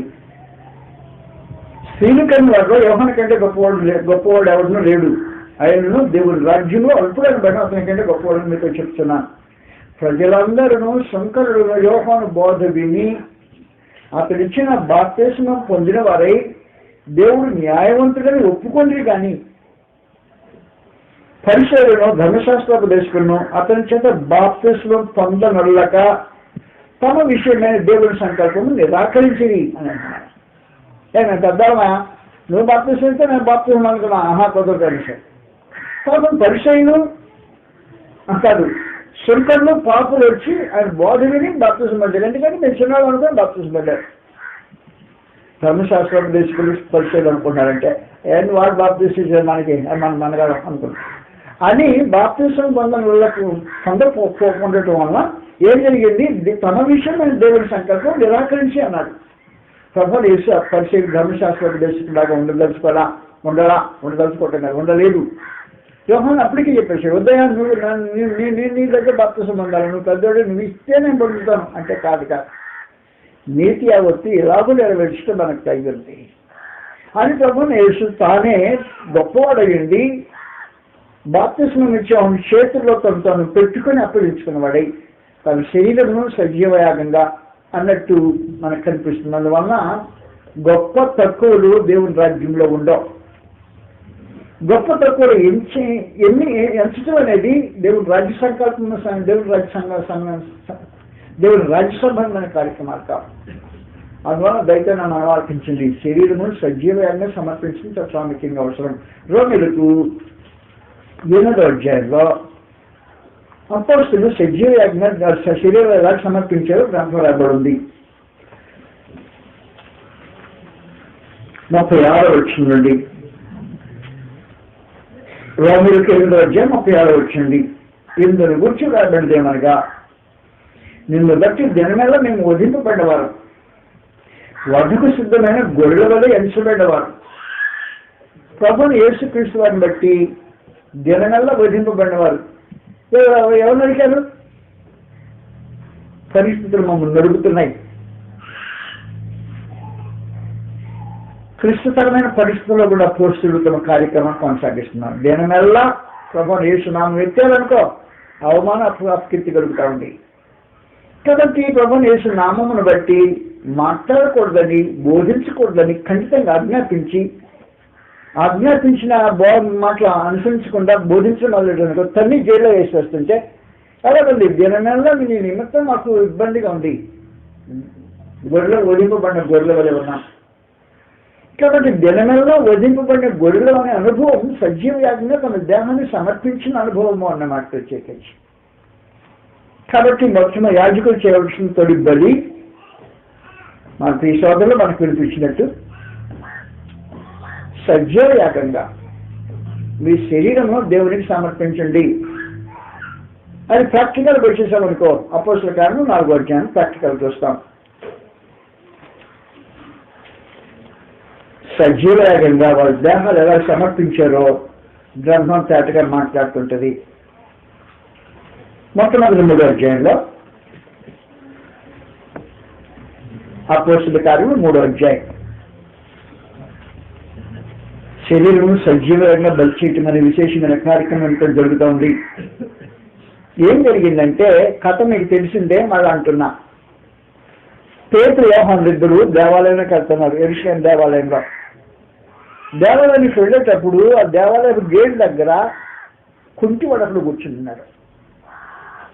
తల్లి గర్భంలో నుంచి కాళ్ళు లేకుండా పుట్టిన మనిషి.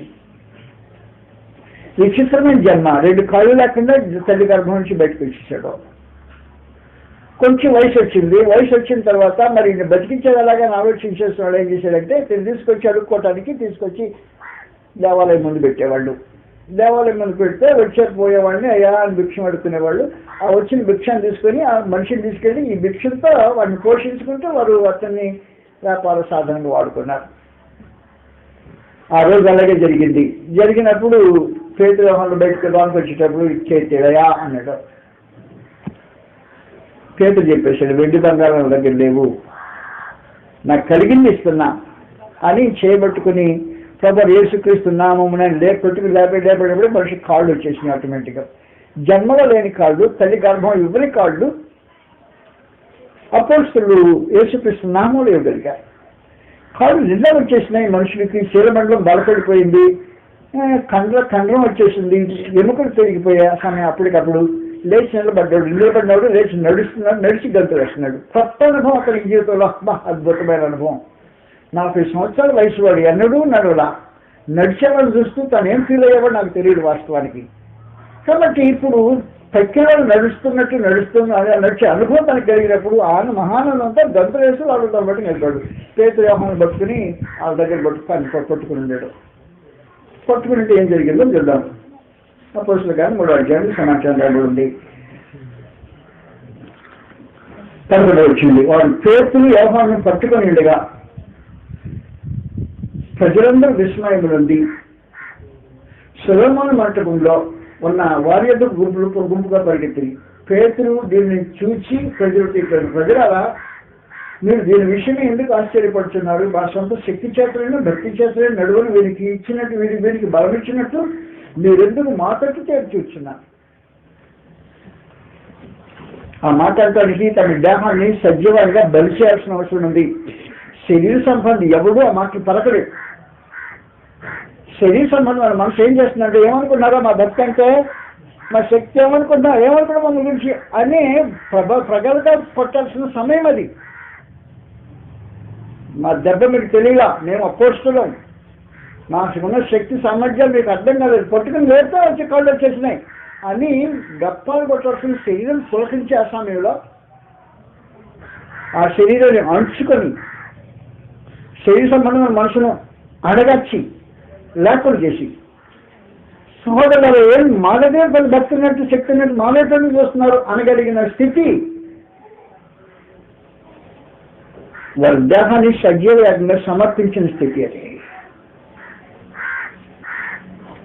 మా సొంత శక్తి చేత ఇవ్వాల, భక్తి చేత కాదు, ఇది మా భక్తి కాదు, మా శక్తిలో జరిగిన కార్యక్రమం. కూర్చోడు 40 సంవత్సరాల నుంచి కూర్చుని ఎప్పుడు భూమిలో కాలు పెట్టకుండా ఉంటే ఏ వైద్యంలో నేను చేయబట్టి నిలబడ్డాడంటే మీ శక్తి కాదు, అది మా శక్తి కాదు, మా భక్తి అంతకంటే కాదు.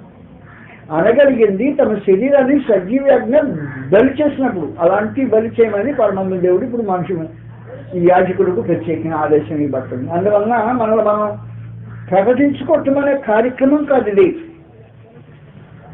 మరి నేను ప్రకటించుకుంటే నా శరీరాన్ని సజీవంగా బలి చేసిన వాడిని కాదు. ఎవరు తన గురించి ప్రకటన చేసుకోకూడదు. ప్రకటన చేసుకునేవాడు శరీరాన్ని సజీవంగా బలి చేసేవాడు కాదు. కాబట్టి శరీరం సజీవంగా బలి చేయటం అంటే తన శరీరం రెచ్చగొట్టే కోరికల్ని బలి చేసి మాది కాదు ఇది.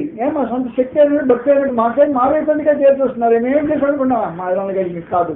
అనగలిగిన దిల్లు పడుకున్నదంటే శరీరాన్ని సజీవంగా బలి చేసిన మనుషులు అన్న మహనీయులు అన్నమాట వాడు. అలాంటి కార్యక్రమాలు దేవుని యాజకులు చేసిన కార్యక్రమాలు, మన అందరం చేసిన పని అదే.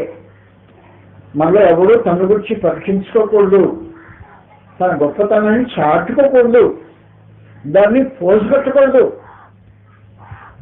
సజీవయాగంగా శరీరం సమర్పించాల్సిన అవసరం ఉంది. మనకేదో శక్తి వలన భక్తి వలన జరిగిందని చెప్పుకోవటము. అందువల్ల అది అయిపోయిన తర్వాత వాస్తవంగా ఏం జరిగిందంటే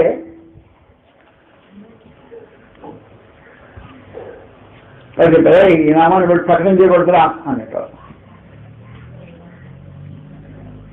4వ అధ్యాయంలో అపోస్తలుల కార్యం 4వ అధ్యాయం 16వ వచనం నుండి ఈ మనుషులను మనం ఏమి చేయదుము, వారి చేత ప్రసిద్ధమైన సూచక క్రియలు చేయబడి ఉందని యెరూషలేములో ఉన్న వారికి అందరికీ స్పష్టమే. అందరూ తెలుసు, యెరూషలేములో ఉన్న వాళ్ళందరికీ ఈ మనుషులు ఒక ప్రసిద్ధమైన కార్యం చేశారు. ఏం కార్యం చేశారు? కుంటి వాడికి కాళ్ళు లేని నడవటానికి చేతగాని వాడికి ఇప్పుడు నడకించారు, చేయబట్టుకుని లేపించేశారు యేసుక్రీస్తు నామమున. ఇది ప్రసిద్ధమైన కార్యం. ఇది జరగలేదని చెప్పడానికి వీల్లేదు. వారి చేత ప్రసిద్ధమైన సూచక్రియ చేయబడి ఉందని యెరూషలేములో కాపురం వారికి అందరికీ స్పష్టమే. ఇది జరగలేదని చెప్పజాలం, అయినను ఇది ప్రజలలో ఇంకా వ్యాపింపకుంటే ఇకనైతే ఈ నామమును బట్టి ఏ మనుషునితోనైనాను మాట్లాడకూడదని మనం వారిని బెదురు పెట్టాలని చెప్పుకోండి. అప్పుడు వారిని పిలిపించి మీరు యేసునామమును బట్టి ఎంత మాత్రం మాట్లాడకూడదు, జాగ్రత్త, యేసునామం బట్టి ఎంత మాత్రం మాట్లాడకూడదు, బోధింపకూడదు ఆజ్ఞాపించారు. అప్పుడేమో అయా మీ చిత్తమే మీ మాట ప్రకారం అంటే కాదు, శరీర యాగం సజీవంగా సమర్పించారు కాబట్టి చెప్పేశారు. వాళ్ళు ఏమంటున్నారంటే అందుకు పేతురు వారిని చూసి దేవుని మాట వినటి కంటే మీ మాట వినటం దేవుని దృష్టికి న్యాయమా? మీరే చెప్పుడి, మేము కన్న వాటిని విన్న వాటిని చెప్పక ఉండలేమని వారికి ఉత్తరం ఇచ్చారు. కొట్టాలా చేస్తాడా వేస్తాను కానీ ఈ శరీరం సజీవంగా సమర్పించబడిన దేహమే కాబట్టి మీ దెబ్బలకు భయపడేది, మీ బెదిరింపులకు భయపడే దేహం కాదు. ఇది క్రీస్తు యేసుకి సమర్పించబడిన దేహం. అలాంటి ఒక విశేషమైన మహత్తరమైన కార్యము యాజకులు మొదటి ప్రతిష్ఠించబడిన యాజకులు మొదటి శతాబ్దం జరిగించిన విశేషమైన సంగతులు అవి. అందువలన ప్రతిష్ఠించబడిన ఈ నూతన యాజకత్వంలో మీ శరీరమును సజీవ యజ్ఞ సమర్పించడమైన ఒక విశేషమైన సంగతి ఈ రూపంగా జరగాల్సిన అవసరం ఉంది. 4వ అధ్యాయంలో 5వ అధ్యాయంలో 12వ వచనం సమాచారం రాబడింది. 5వ అధ్యాయం 12వ వచనం, అపోస్తలులు ఎప్పుడు స్వస్థత కూడికలు పెట్టలేదు. స్వస్థత కూడికలు పెట్టిన వాళ్ళు అపోస్తలులు కాదు. అసలు స్వస్థత కూడిక అనేది మొదటి శతాబ్దం సంబంధించింది కాదు. మధ్యలో పుట్టిన పుండే అది. మధ్యలో మనుషులు పుట్టిన పుండే కానీ దేవుని సంకల్పం భాగం కాదు. 12వ వచనం నుండి 5వ అధ్యాయం 12వ వచనం నుండి ప్రజల మధ్య అనేకమైన సూచక క్రియలను మహత్కార్యములను అపోస్తలులతో చేయదలిచిండెను. మరియు వారందరూ ఏక మనస్కులై సొలొమోను మంటపంలో ఉండేది. కడమ వారిలో ఎవరినో వారితో కలుసుకుంటే తెగింపలేదు కానీ ప్రజలు వారిని ఘనపరచుచుండేది. పురుషులను స్త్రీలను అనేకులు ఎక్కువగా విశ్వాసులై ప్రభు పక్షాన చేర్చబడి. అందుచేత పేతురు వచ్చుచుండగా, అటు బయట వస్తున్నాడు అనుకో, వచ్చుచుండగా జనులు రోగులను వీధులోనికి తెచ్చి వారిలో ఎవరి మీదనైనా అతని నీడైనా పడవాలని మనసు మీద పగుడు మీద వారిని ఉంచిరి. మరి యెరూషలేము చుట్టుపక్కల ఉన్న పట్టణంలో జనులు రోగులను అపవిత్రాత్మ చేత పీడిలో పడ్డవారిని మోసుకొని కూడి వచ్చింది. వారందరూ స్వస్థత పొందిరి. స్వస్థత కూడి కదది. పేతురు అటు బయటకు వస్తున్నాడు, నడుస్తున్నాడు అనమాట. నడిచేటప్పుడు ఎండ ఉంది కాబట్టి మంచాల మీద పొడి మీద పడి నడిచేటప్పుడు అతను నీడ పెడితే లేచిపోయారు. అలాంటి వాళ్ళకి ఎంత ఘనత రావాలా, ఎంతో ఘనత రావాలా. ఘనత రావాలా, డబ్బులు వచ్చినాయి. రిజల్ట్ దానికి ప్రతిఫలంగా డబ్బులు వచ్చినాయి అంటే ఆశ్చర్యపడాల్సిన అవసరం ఉంది. కారణం ఏమంటే ఏదన్నా చిన్న జరగల చేసామని చెప్పుకునే మనుషుల మాటలు విని ప్రజలు మనలోని అలాంటి ఎలా కనపడుతున్నారు మీరు ఆలోచించవచ్చు. అలాంటి పరిస్థితుల్లో నిజంగా పేతురు నడుస్తూ వెళ్తుంటే అతను నీడ మాత్రమే పడింది. ప్రభువుని యేసు చేసిన దానికంటే ఇన్నైన అద్భుతాలు అపోస్తలులు చేస్తున్నారు. ప్రభువుని యేసు చేసిన అద్భుతాలు ఎలాంటివి అంటే ఆఖరి విశేషమైన అద్భుతం ఎలాంటిదంటే రక్తస్రావ రోగము కలిగిన స్త్రీని స్వస్థపరచుట. ప్రభువుని యేసు ముట్టల. ఆయన ఒంటికి అంగీ ఉంది. ఆయమ్మ వెనకుండా వచ్చి అంగీని ముట్టింది. ప్రభువుని యేసు ముట్టల. ఆయన ముట్టింది అంగీని, ప్రభువుని కూడా ముట్టల. అలాగూ అంగీని ముట్టితే రక్తము అప్పటికప్పుడు ఆగిపోయింది. రక్తస్రావ రోగం మీద బాగుపడింది. కానీ ఇప్పుడు అంగీని ముట్టడం కూడా కాదు, పేరుతో నడిచిపోతే నీడబడిందంట. అంత సమాచారం. నీడ పడితే అన్ని మంది ఎంతమంది రోగులు వచ్చారో వాళ్ళందరూ ఎవరో కాకుండా కూడా ప్రతి వారు రోగులు స్వస్థపడి లేచిపోయారు. ఎంత మహత్తమైన కార్యం జరిగినప్పుడు ఏం జరగాలంటే ప్రజలు అన్ని బహుగా కనపరచాలా. కానీ అలా జరగలేదు. చదువుతాం నెక్స్ట్ 5వ అధ్యాయం అపోస్తలుల కార్యంలో 17వ వచనం నుండి. వారిని మోసుకొని కూడి వచ్చింది. వారందరూ స్వస్థత పొందిరి. 16వ వచనం అయిపోయింది. 17వ వచనంలో ప్రధాన యాజకులను ఆయనతో ఉన్న వాళ్ళందరూ అనగా సభ్యులు వారు లేచి మత్సరంతో నిడుకొని అపోస్తలులను బలత్కారంగా పట్టుకొని పట్టినప్పుడు చెరసాలలో ఉంచి ఏం చేశారు? చెరసాలలో ఉంచడానికి వారు చేసిన దోషం ఏంటి? ఏమీ చేయక నడిచిపోతున్నారు. నడిచిపోతుంటే అది చేసిన పాప కాదు. నడిచిపోతూ ఉంటే నీడబడింది. నీ సూర్యుడు నిలబడ్డారు, నీడబడింది. నీడబంటే బాగుపెయ్యారు. బాగుంటేనే తీసుకొచ్చి చెరసాలలో వేశారంట. వేసి దాన్ని చేసి పెట్టారు. సజీవ యాగంగా మీ శరీరం సమర్పించి. కాబట్టి నీతిని జరిగించి శ్రమను పెంచడం సజీవ యాగంగా దేహాన్ని సమర్పించడం.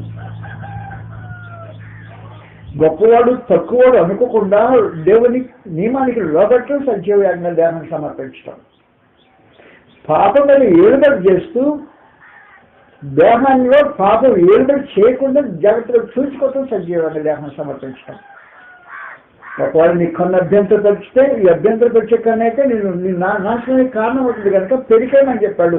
పెరికేమని నిజంగా సూర్యుడు తీసుకొచ్చి పొడిచేసి జనగాచేయకవు. అదని అలాగే ఉంచి లోపరచడం అనేది యాజకులు చేయవలసిన సజీవ యాజ్ఞ చేయాల్సిన విశేషమైన కార్యక్రమం అనేది. నీ చెయ్యి నేను అభ్యంతరపరిస్తే, నీ కాళ్ళు నేను అభ్యంతరపరిస్తే, అలాగూ అభ్యంతరపరిచింది ఏదైనా